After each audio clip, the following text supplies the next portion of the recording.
August 2011 and rebel forces sweep into the capital Tripoli, creating euphoria countrywide.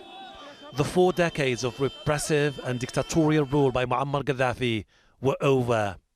But in a country divided along tribal and regional lines, the celebrations were short-lived.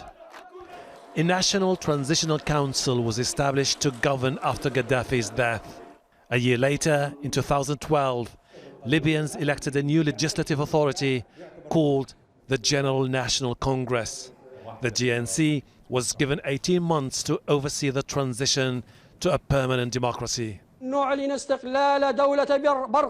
The deadline passed and divisions soon re-emerged. New elections were held in 2014 and a new House of Representatives was formed. But many members of the GNC refused to recognize the authority of the new parliament.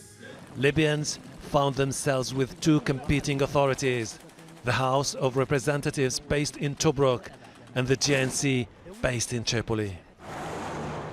The East-West divide soon developed into a full-blown military confrontation when renegade General Khalifa Haftar, backed by the House of Representatives, launched Operation Dignity, accusing the Tripoli-based government of being affiliated with what he described as militias with extremist agendas.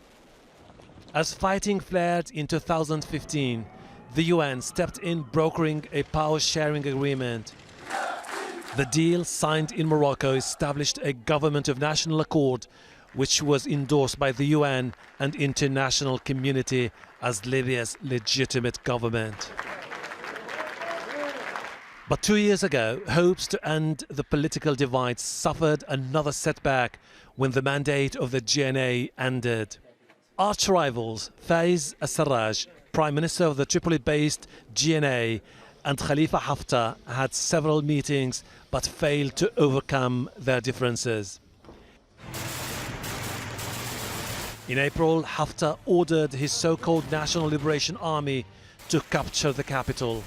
After making initial gains, the warlord's forces suffered a series of defeats in street-to-street fighting on the outskirts of Tripoli and have remained there since.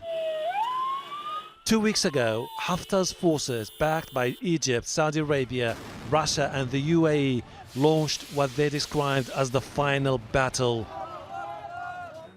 He's already killed and wounded hundreds of civilians and forced nearly 140,000 people from their homes.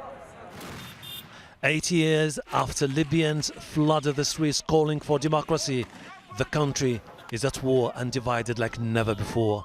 هاشم البرا، الجزيرة.